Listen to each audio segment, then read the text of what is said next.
día es una nueva oportunidad para crecer juntos.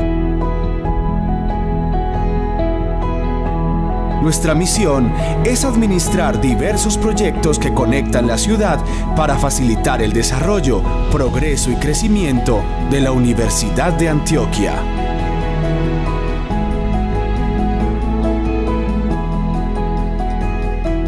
Lideramos con la firme convicción de que nuestras acciones generan oportunidades para el desarrollo integral de la universidad.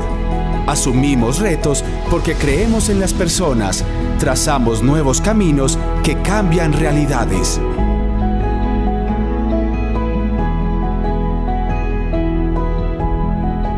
Tu espíritu nos inspira, nos fortalece. El amor por los demás nos diferencia. Ese impulso de querer ser mejores, de siempre estar allí por ti. Lo importante de nuestra historia son las personas que la han construido día a día y que hacen parte fundamental de nuestro crecimiento. Los lugares donde la vida encuentra sus significados, los escenarios académicos, los espacios para el bienestar, los laboratorios donde se gestan nuevas investigaciones, los escenarios deportivos, las calles caminadas, el arte y la cultura. Estas cosas que nos inspiran han sido nuestro motor desde 1995, porque todas ellas nos ofrecen una oportunidad de construir proyectos y sueños. La voluntad de intentarlo. La fe de creer que es posible. Tus sueños son tan nuestros, tus gestos nos llenan de esperanza. Tu alegría nos motiva a ser mejores. Nuestro compromiso es que en cada momento y en cada día, hoy y siempre, transformemos tu vida. Fundación Universidad de Antioquia. Servicio que transforma vidas.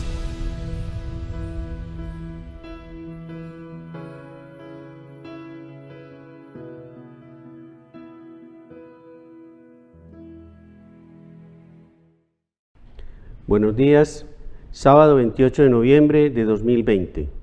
Iniciamos este último bloque de conferencias del 32º Congreso Nacional de Medicina General y Social de Asmedas, Antioquia, y vamos hasta las 12 del mediodía.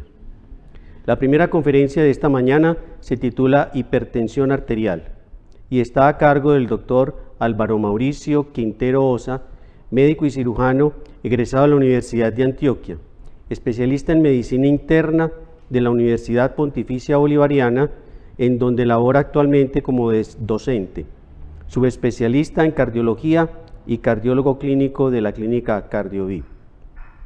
Agradezco a Asmedas esta invitación para este curso de Medicina General y Social, y el tema que vamos a tratar en este momento es el de hipertensión arterial, una enfermedad sumamente común, quizás la enfermedad más común del ser humano adulto, en donde se han desarrollado nuevas guías en los últimos años, y es lo que quiero traerles, las guías publicadas por la Sociedad Europea de Cardiología y de Hipertensión Arterial en el año 2018 y las guías publicadas por la Sociedad Internacional de Hipertensión Arterial hace realmente poco, a mediados de este año, en el 2020.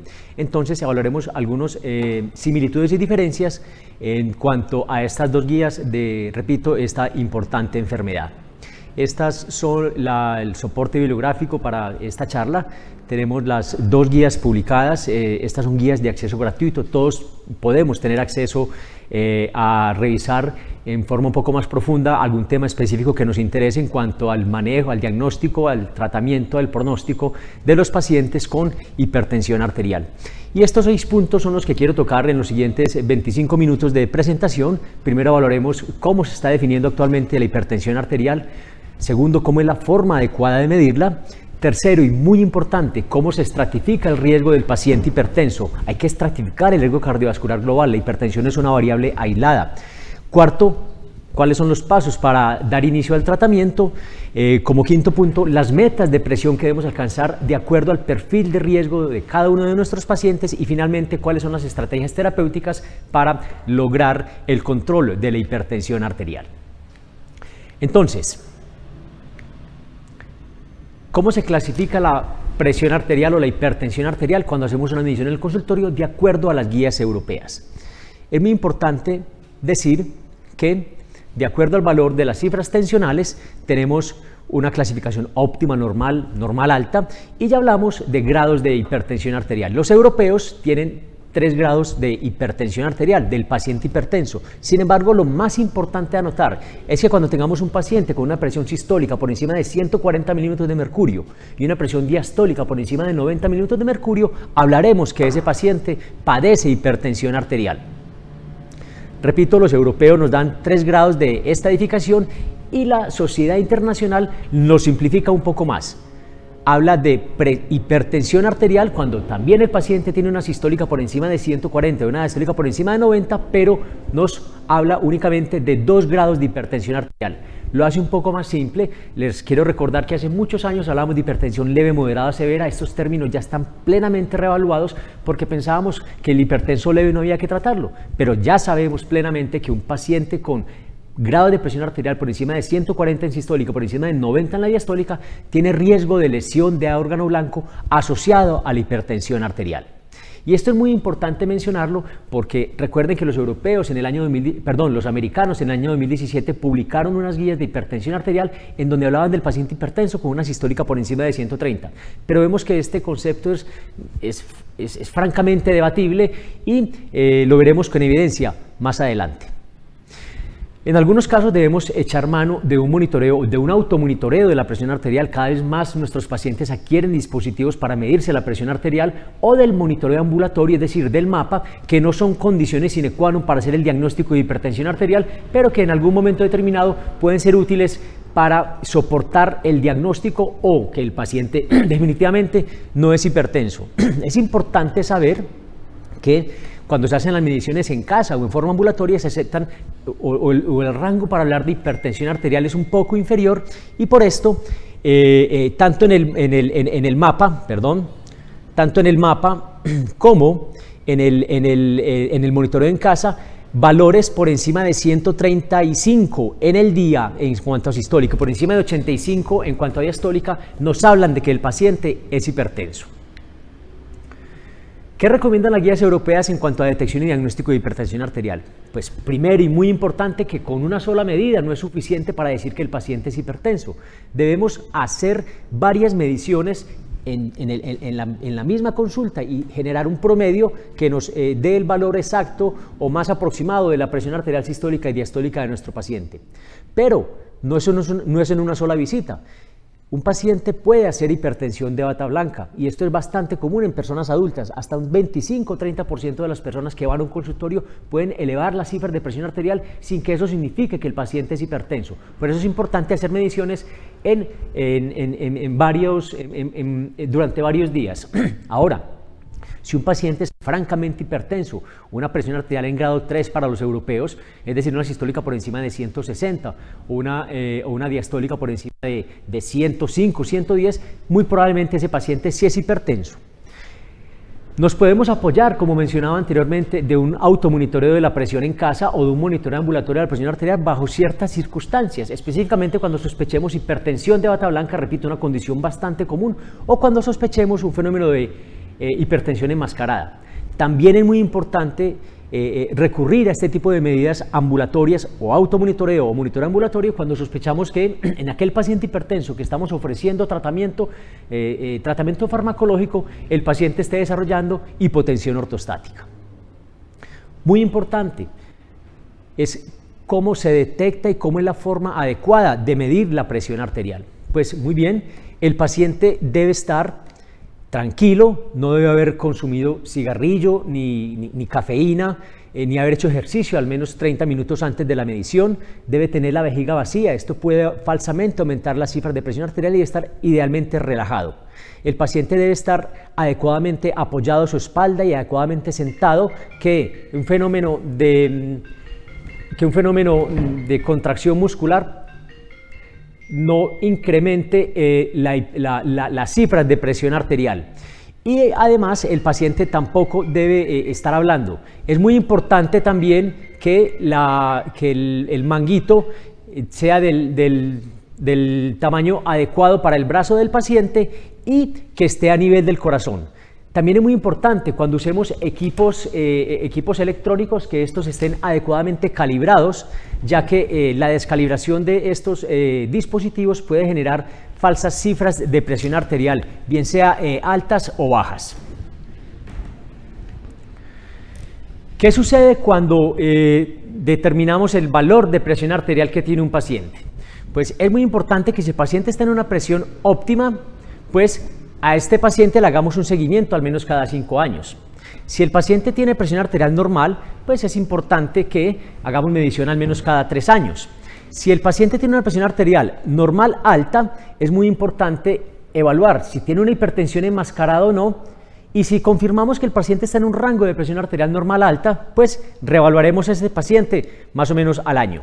Si el paciente definitivamente es hipertenso, repito, en varias medidas, durante varios días, el valor de la presión arterial sistólica está por encima de 140 y de la diastólica por encima de 90, pues podemos decir que ese paciente es hipertenso, y en algunos casos específicos, como lo mencionaba anteriormente, podemos pensar en usar o un automonitoreo o un monitoreo ambulatorio de la presión arterial. ¿Qué dicen las guías internacionales? La guía más reciente publicada este año, pues que si el paciente tiene menos de 130/85 de presión arterial, es un paciente que se podrá reevaluar en un año para ver cómo sigue el comportamiento de las cifras tensionales. Si el paciente está en un rango de presión sistólica entre 130 y 159 y de 85 a 99 de la diastólica, pues habrá que confirmar si realmente es hipertenso o no, y pudiésemos pensar en la opción de tener nuevas mediciones de las cifras tensionales para saber en qué rango realmente está dicho paciente. Y si definitivamente el paciente tiene una presión arterial por encima de 160/100, pues habrá que confirmarlo en los días siguientes para determinar si ese paciente realmente es hipertenso.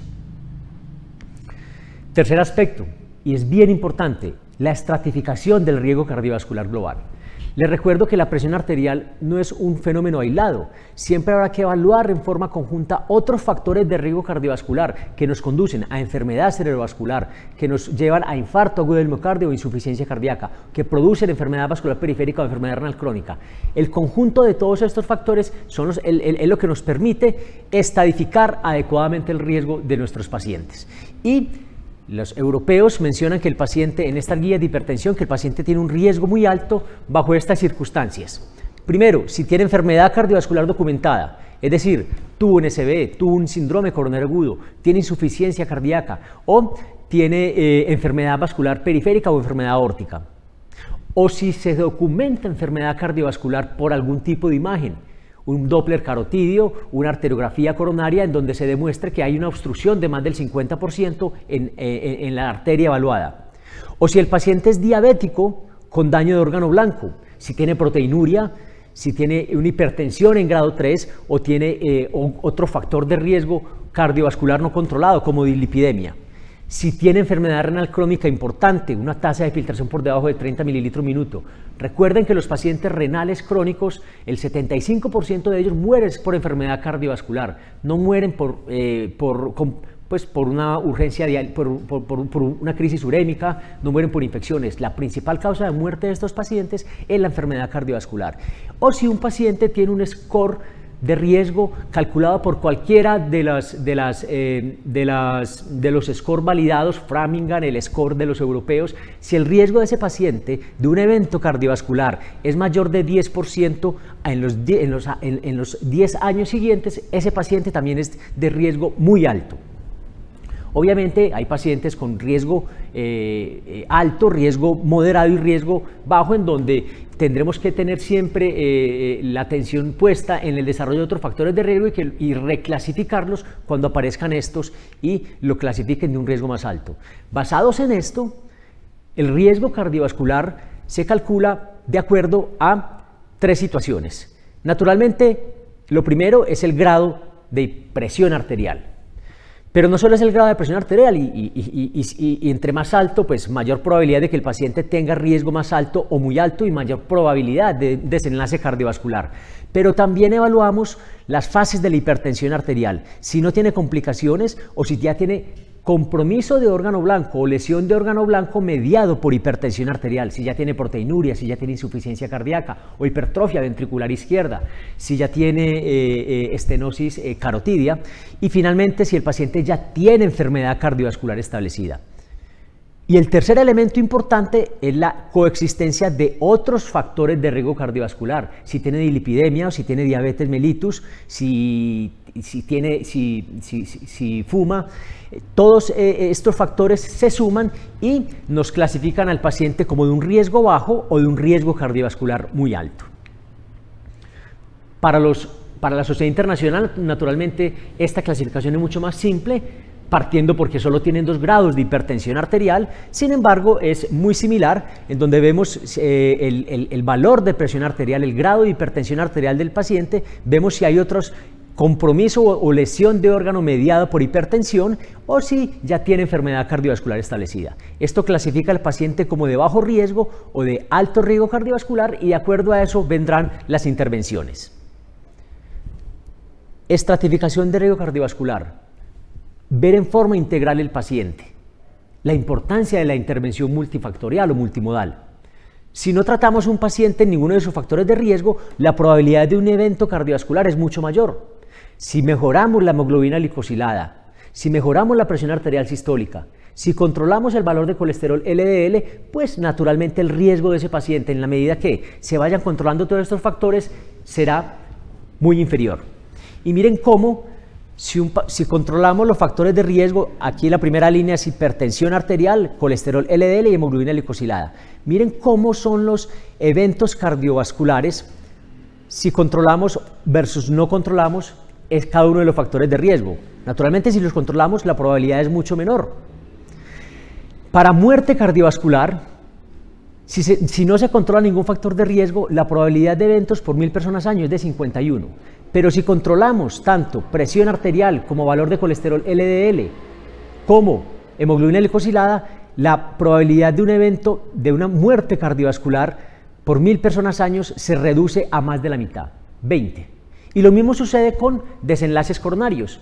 El no tratamiento o el no control de los factores de riesgo contra el control de todos los factores de riesgo incide mucho en cuanto al pronóstico y la probabilidad de un desenlace adverso en los pacientes.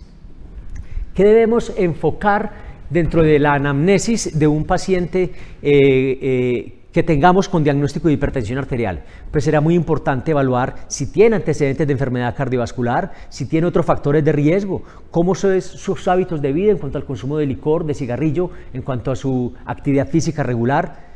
En los hombres será importante evaluar la disfunción eréctil, que esto puede estar indicando ya un compromiso de órgano blanco. En mujeres será importante en cuanto a los embarazos, si tuvo preeclampsia o eclampsia en los mismos. ¿Qué debemos evaluar? Además, dentro del interrogatorio, pues todo que esté enfocado a la búsqueda de lesión de órgano blanco, si el paciente tiene cefalea, vértigo, si ha tenido algún déficit neurológico transitorio definitivo, a nivel cardíaco si hay disnea, si hay angina, si hay edemas de miembros inferiores, si hay arritmias, si hay palpitaciones. A nivel renal debemos evaluar las características de la orina, debemos saber si el paciente tiene poliuria, tiene sed. Debemos siempre evaluar si el paciente tiene claudicación, que indique compromiso por enfermedad vascular periférica y también por otro tipo de antecedentes personales, específicamente de enfermedad renal crónica. ¿Qué nos debe alertar en un paciente hipertenso para sospechar la probabilidad de una hipertensión secundaria? Si bien es cierto, la hipertensión secundaria apenas explica alrededor del 5% de todas las hipertensiones, pues cuando sospechemos hipertensión secundaria será muy importante tratar de enfocar a ese paciente y tratarlo específicamente porque este es un paciente que se le puede curar la hipertensión arterial. Entonces evaluaremos si el paciente es menor de 40 años y si tiene hipertensión arterial en grado 2 o 3, o si el paciente ha tenido antecedentes de enfermedad renal crónica o infecciones del tracto urinario, específicamente en la niñez, lo cual puede estar asociado con cicatrices que generan una hipertensión secundaria de origen renal. Si el paciente consume algún tipo de medicamentos, corticosteroides, antiinflamatorios no esteroideos, todos estos fármacos pueden incrementar la presión arterial. Si el paciente tiene episodios súbitos de sudoración, cefalea, palpitaciones, lo cual puede estar indicando la presencia de un feocromocitoma. O si el paciente ha tenido hipopotasemia en forma espontánea o inducido por fármaco, lo cual puede estar indicando un aldosteronismo. Si el paciente tiene síntomas o signos de enfermedad tiroidea, recuerden que el hipo y el hipertiroidismo también pueden ser causa de hipertensión arterial. Si está en embarazo o usa anticonceptivos orales, los anticonceptivos orales en un porcentaje no despreciable de mujeres que los toman puede generar hipertensión secundaria y esto es una causa reversible. Y finalmente, algo muy importante y cada vez más común y que reconocemos cada vez más como causa de hipertensión secundaria es el antecedente de síndrome de apnea y hipopnea obstructiva del sueño. Dentro del examen físico, pues naturalmente será muy importante ver la antropometría del paciente, si está obeso o no. Buscaremos por signos de daño orgánico, neurológico, cardíaco, vascular periférico. Y también, al menos una vez durante la vida de un paciente hipertenso, hay que tomarle la presión en ambos brazos.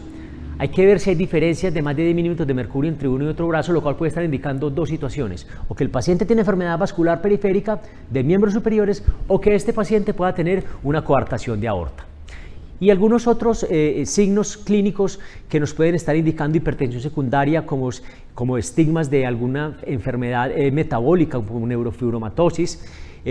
Habrá que palpar y auscultar adecuadamente los riñones en búsqueda de hipertensión renovascular, la auscultación cardíaca interescapular pensando en coartación de aorta, la palpación de todos los pulsos y la comparación de los mismos, evaluar si el paciente tiene disminución de pulsos en miembros inferiores, lo cual puede estar también asociado con coartación de aorta o incluso con enfermedad aterosclerótica. Y también signos de enfermedad de Cushing o enfermedad tiroidea. Pruebas básicas de laboratorio en un paciente con diagnóstico de hipertensión arterial. Un hemoleucograma será de suma importancia. Habrá que hacer la glucosa y la hemoglobina glicosilada, porque este es otro factor de riesgo, como lo hemos venido mencionando. Un perfil lipídico completo, no colesterol total y triglicéridos. A veces nos quedan faltando las HDL para poder calcular las LDL, que ustedes saben es el colesterol más aterogénico. Habrá que hacer medición de sodio y potasio, pensando en las terapias que vamos a ofrecer, si el paciente ya tiene hipercalemia o si tiene hipocalemia en búsqueda de una hipertensión o sospecha de hipertensión secundaria, el ácido úrico, la función renal, naturalmente el uranálisis en búsqueda de un sedimento urinario activo o de proteinuria. Y finalmente el electrocardiograma de 12 derivadas para evaluar si ya hay signos de enfermedad cardíaca reciente o antigua, cicatrices, ondas Q, si el paciente tiene fibrilación auricular o si el paciente tiene signos de hipertrofia del ventrículo izquierdo, lo cual ya indica lesión de órgano mediada por la hipertensión arterial. Hay pruebas más específicas en donde no nos vamos a detener, como un ecocardiograma, un doppler carotidio, un TAC, una resonancia cerebral,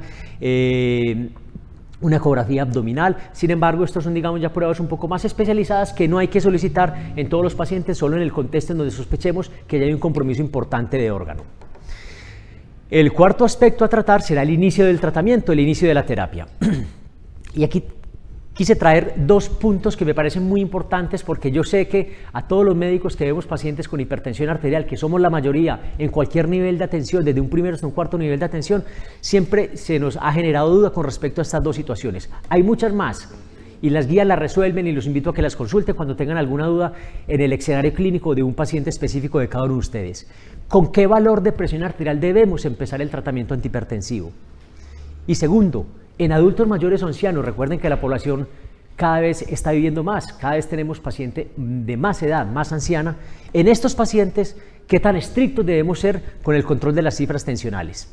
Pues bien, este es un metaanálisis que incluyó 245.000 individuos en donde se evaluó el efecto de la terapia antihipertensiva, con qué valor se lograba reducciones en diferentes desenlaces. Entonces miren que cuando lográbamos controlar la presión arterial, miren cómo todos los desenlaces, el de enfermedad cerebrovascular, el de enfermedad coronaria, el de insuficiencia cardíaca y los desenlaces combinados, incluso muerte cardiovascular y todas las causas de muerte, se vieron impactados positivamente cuando usamos tratamiento antihipertensivo y cuando bajamos las cifras de presión arterial, la sistólica alrededor de 10 milímetros de mercurio y la diastólica alrededor de 5 milímetros de mercurio.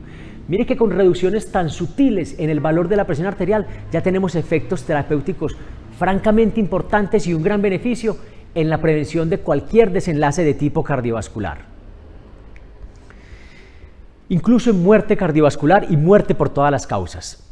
Miren, recordemos la primera pregunta que hacíamos en esta sesión. ¿Con qué valor de presión arterial debemos iniciar el tratamiento?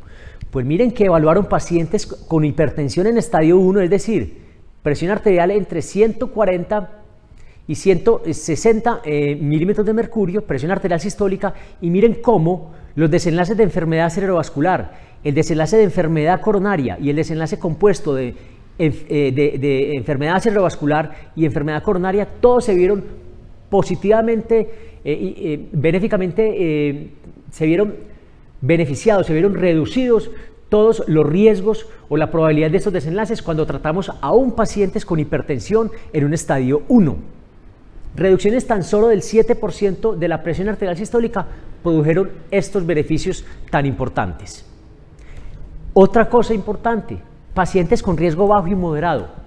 ¿En qué momento debe empezar la intervención terapéutica? El manejo antihipertensivo. Pues bien, este es el estudio HOPE.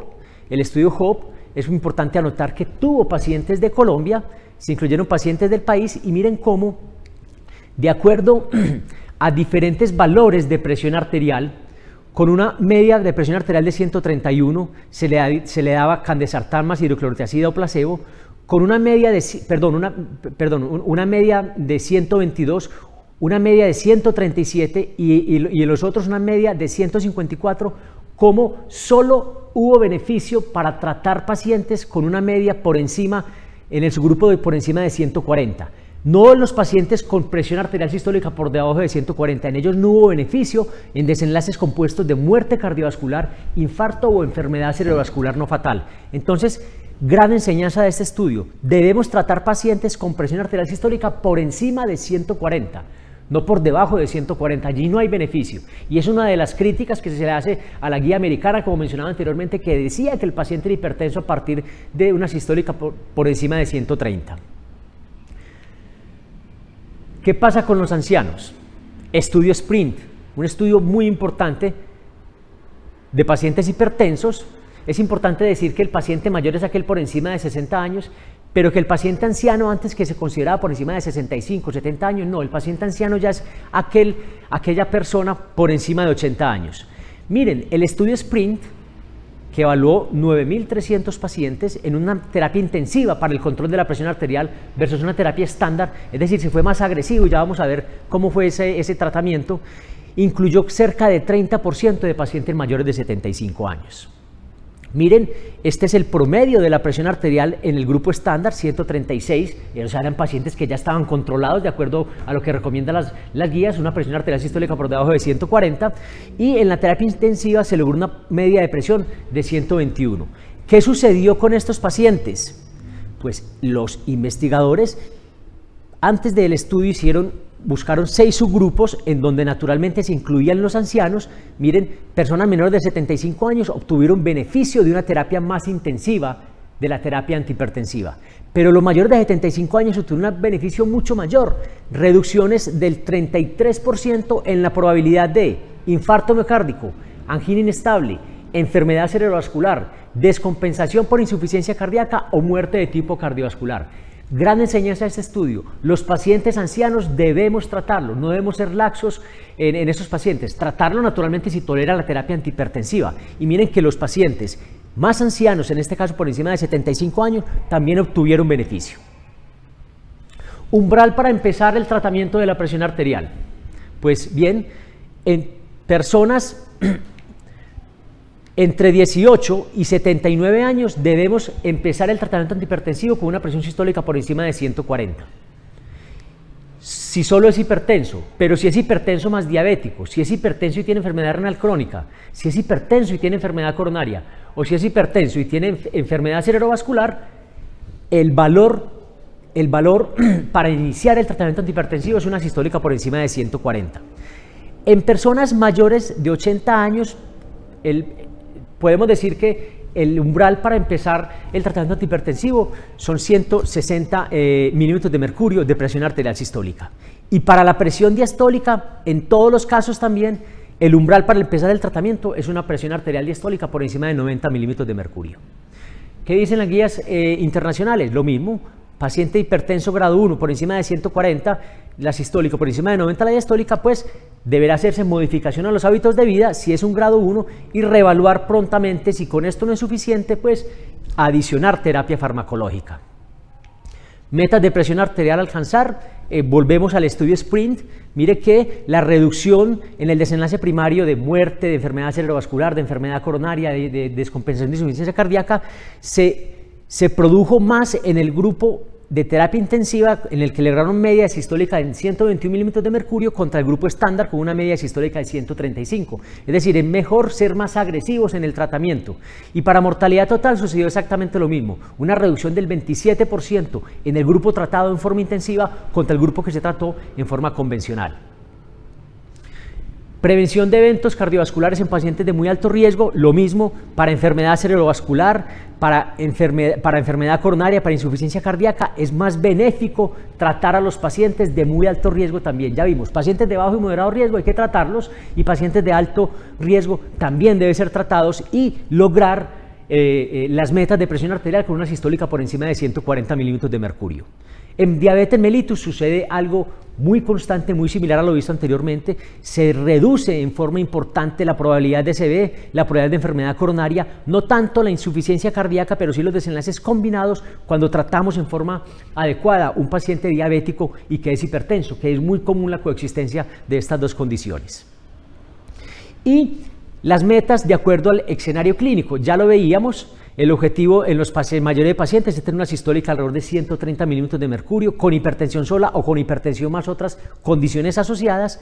En más de 80 años debemos mantener la presión entre 130 y 139, pero idealmente por debajo de 140. Y miren que para la presión diastólica, la meta en todos los casos es una presión entre 70 y 79 milímetros de mercurio.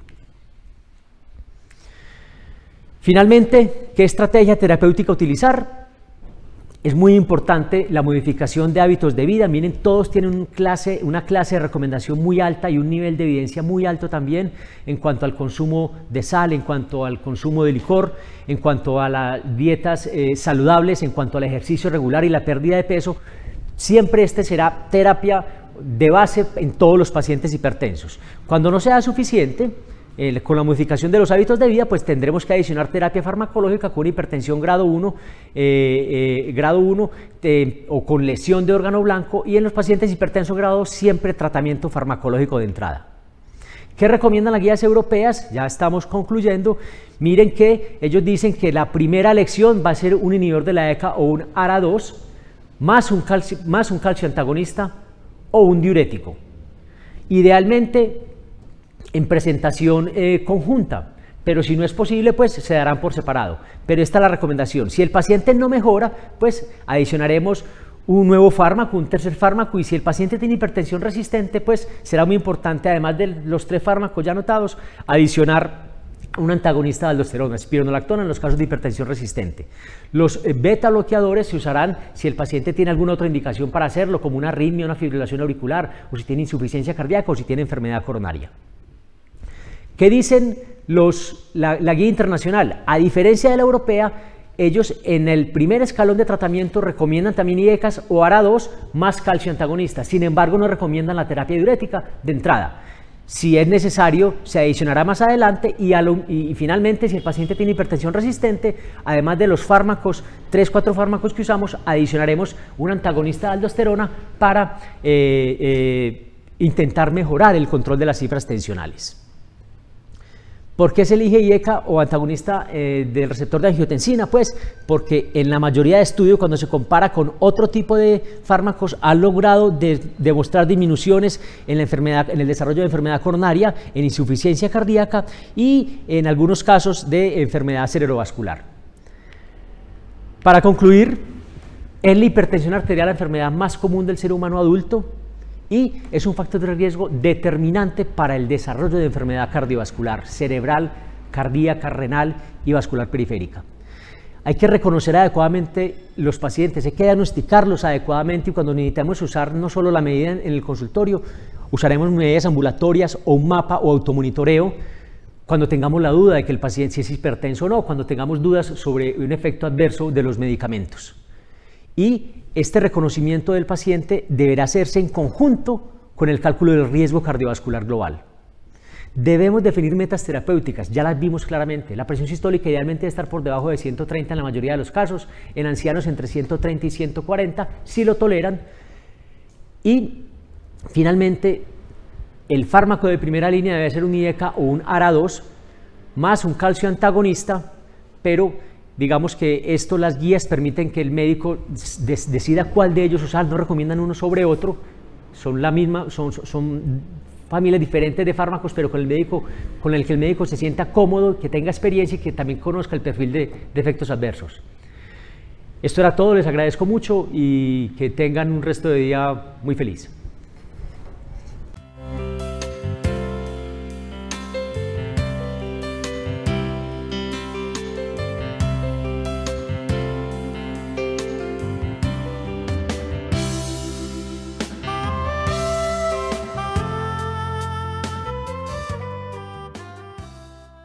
Si tu carro se vara, ¿a quién llamarías? ¿Al veterinario o al mecánico? Por eso cuando te enfermas, el médico u odontólogo son los únicos profesionales para recetar medicamentos que solo puedes adquirir en droguerías autorizadas. No te automediques. Tu salud es tu vida.